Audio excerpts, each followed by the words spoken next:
एक breaking news. उद्योग मंत्री उदय सामंत खासदार भावना गवळी यांची भेट घेणार आहेत आणि त्यासाठी ते दाखल झालेले आहेत। गवळी यांची नाराजी दूर करण्याचा ते प्रयत्न करणार आहेत। यवतमाळ वाशिम लोकसभेमध्ये यंदा भावना गवळी यांचा पत्ता कट झालाय आणि त्यांच्या जागी राजश्री पाटील यांना उमेदवारी देण्यात आली।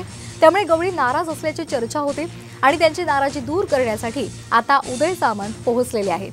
त्यामुळे आता उदय सामंत यांना यश मिळणार का हे पाहणं महत्त्वाचं असेल। तर उदय सामंत हे भावना गवळी यांच्या भेटीसाठी दाखल झालेले आहेत।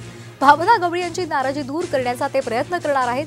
यवतमाळमध्ये यंदा गवळी यांचा पत्ता कट झाल्यामुळे त्या नाराज असल्याची चर्चा आहे आणि त्यामुळे आता नाराजी दूर करण्यामध्ये उदय सामंत यांना यश येणार का हे पाहणं महत्त्वाचं ठरणार आहे। यवतमाळ वाशिममध्ये भावना गवळी यांच्याऐवजी आता राजश्री पाटील यांना उमेदवारी देण्यात आलेली आहे आणि त्यामुळे भावना गवळी नाराज आहेत। त्यामुळे त्यांची नाराजी दूर करण्यासाठी आता उदय सामंत त्यांची मनधरणी करण्यासाठी पोहोचलेले आहेत।